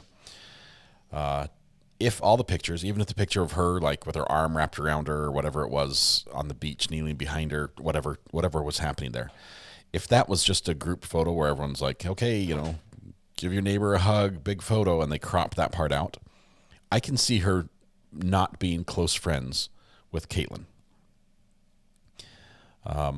I was thinking about my high school days. We didn't have Facebook when I was in high school. What was social media? We didn't know. I didn't know about email. Okay, that's how old I am. Because email really didn't become a thing until right after high school. But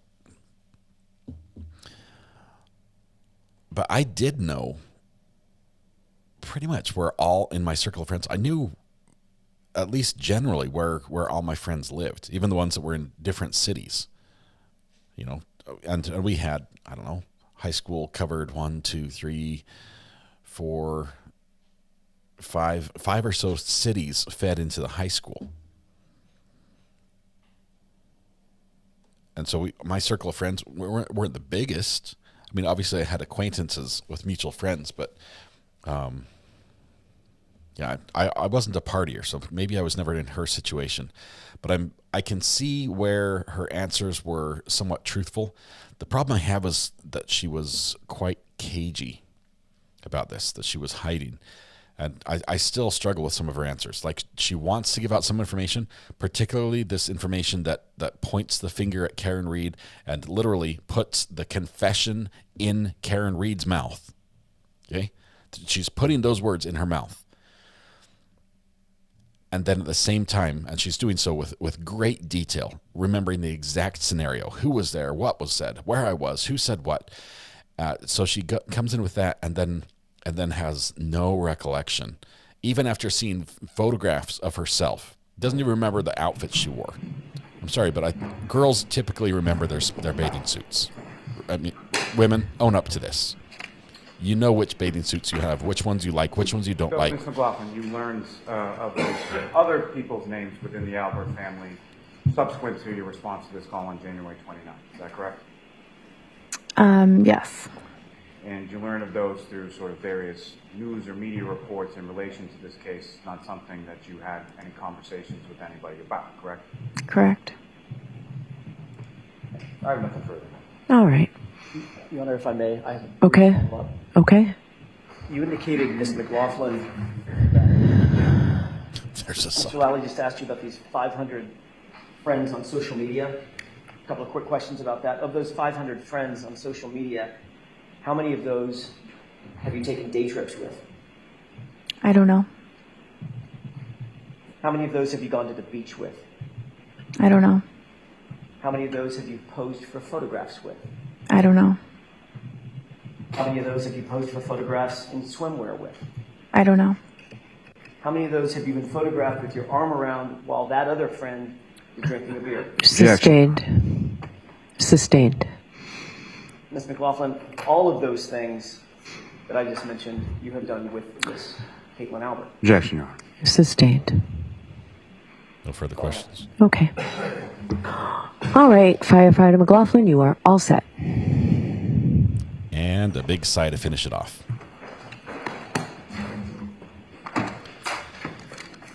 She sustained that before the objections even said. All right, jurors, we are getting ready to go for our view. So we're about to visit a place which you'll be hearing about some more. You've heard about, you've seen photographs of. And in court terminology, we call this a view. The purpose of the view is to help you better to understand the evidence, which you'll hear during the trial, and to help you appreciate the location and its surroundings. The view that you will take is a part of this case. The observations that you make while on the view may be used and considered in your deliberations in reaching a verdict. The place that we're going to go, you've seen photos of, you've heard it, it's 34 Fairview Road. The lawyers and I will accompany you on the bus. The attorneys may point out to you the arrangement of the scene and items that they want you to pay special note of. Really? But otherwise, they cannot discuss anything in this case in regard to this case, and they can't talk to you.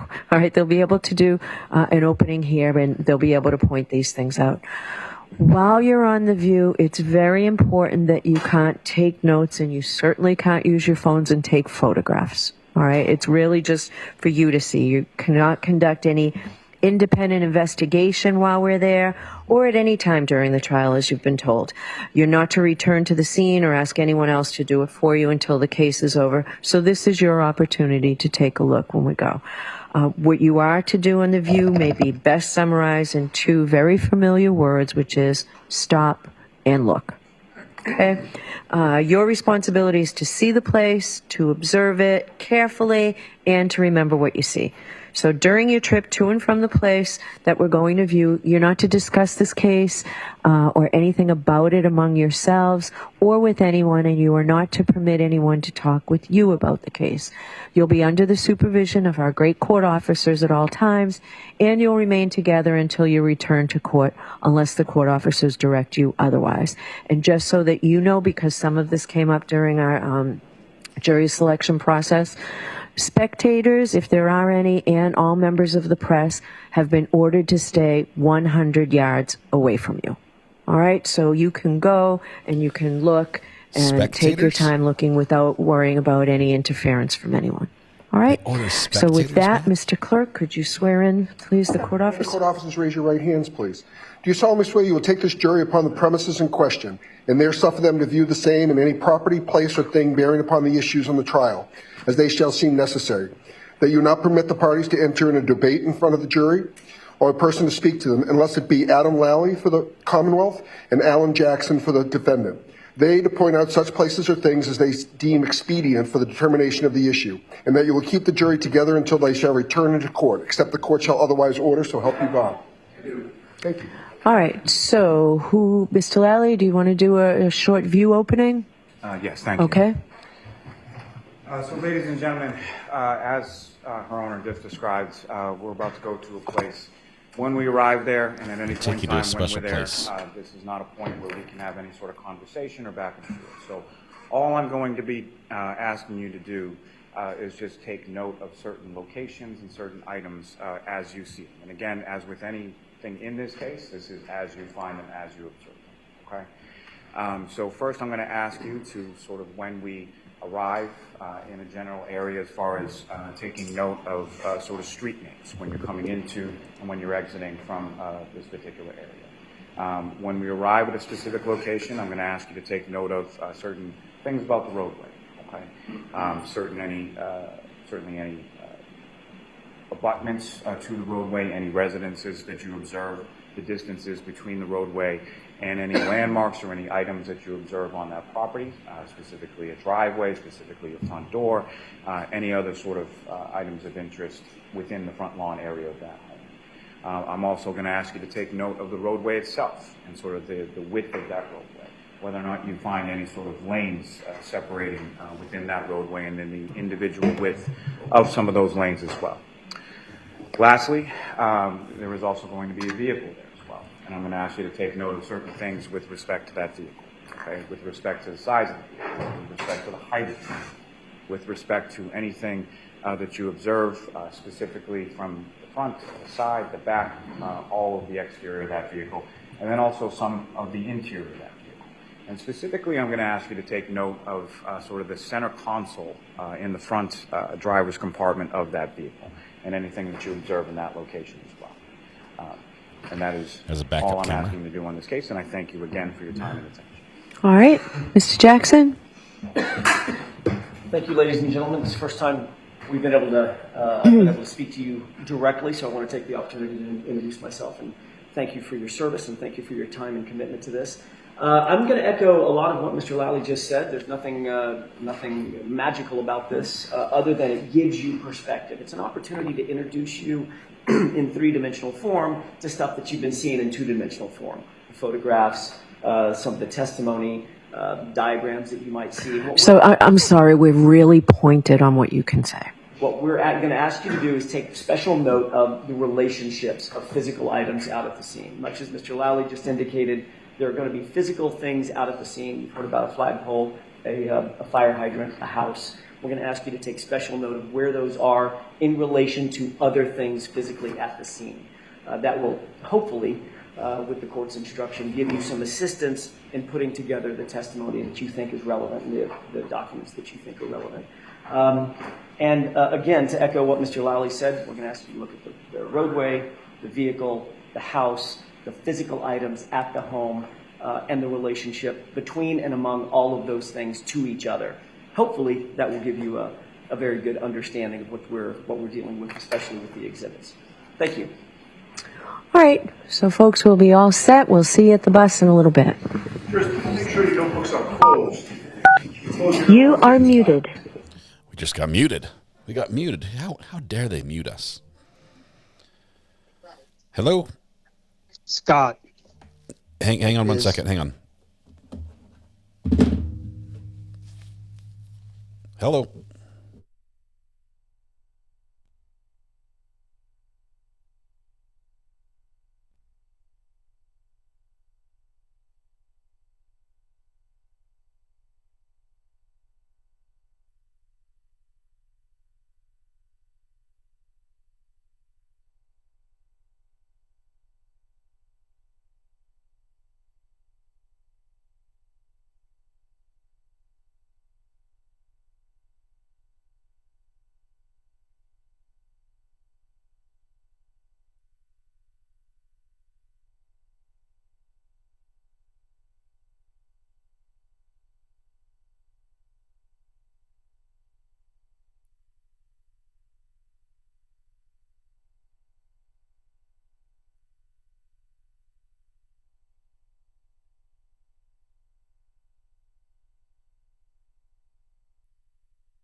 Okay, sorry about that, guys.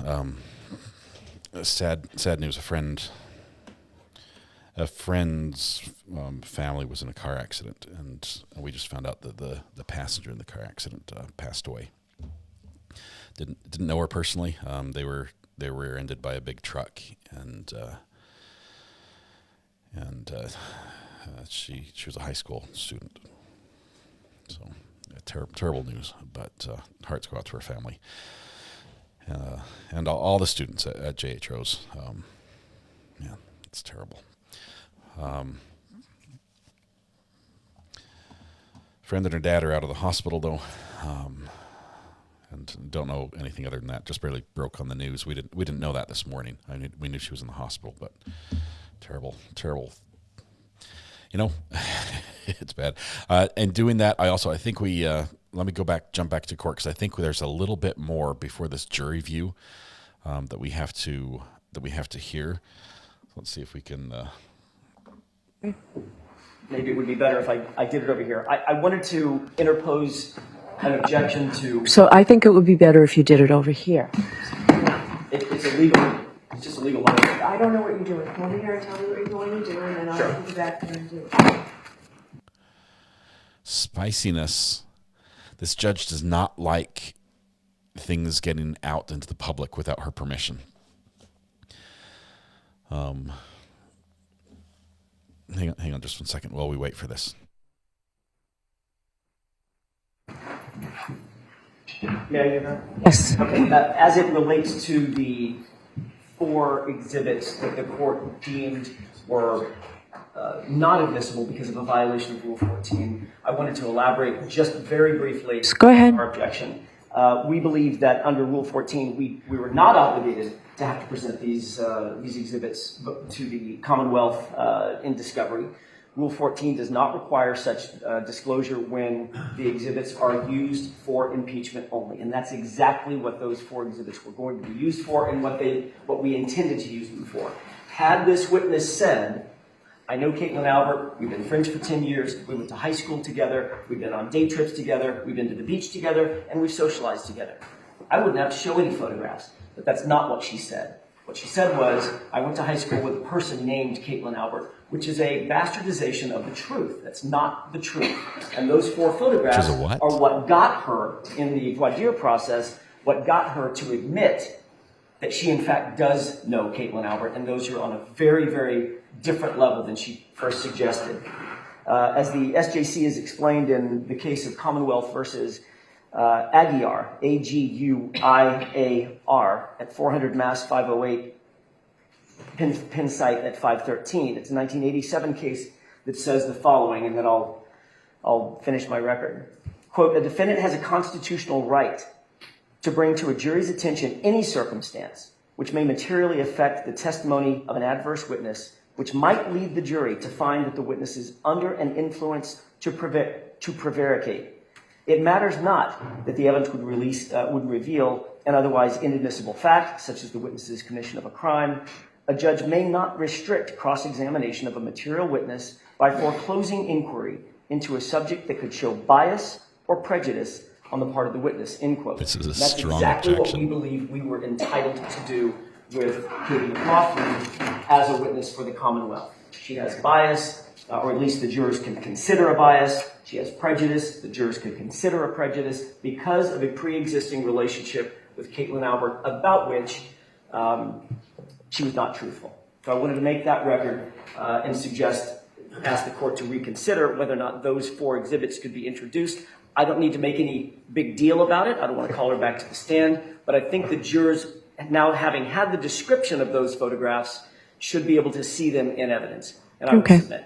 All right, so that request is denied. The record's clear. So Ms. Reed is not going on this view. She just needs to make sure she's back here by the time we return. So, Mr. Yannetti, you're nodding. Yes, you will contact her and make sure understood. she's back here. Understood. Okay. All right, to the court, please. Okay. There we go. So now we go on the view. That was a timely objection that the defense just raised. The objection to the judge's ruling. They're preserving this for the record, which means if Miss Reed is convicted, this is going to be one of the highlighted bullet points in the appeal. They're saying, we believe that the judge erred in this moment in restricting the defendant's ability to cross-examine and challenge the credibility of a witness here. And they've got case law that literally it fits. The shoe fits. He made a very good argument there. I haven't seen case law other words, and specifically, he's saying that they didn't plan on using this. Just like the prosecution has information, and hand over the heart, I know that every prosecutor has information. The prosecutors in this case have information that they have not turned over in discovery. Why? Because it's not something they're going to use or planning on using, and it's not something that's that will help the witness out in her defense. There's stuff out there they just don't need. It's irrelevant at this point, but it might become relevant later on. It might become relevant. So, a very good argument made. Another ruling for the appellate court. Yes. The word I heard was more what Amber said. I've never heard that said in court before. That's what they said. So, it does definitely change things a little bit. So now we have a jury view. Jury view goes on for a little bit. This is a field trip, and I think they work lunch into this.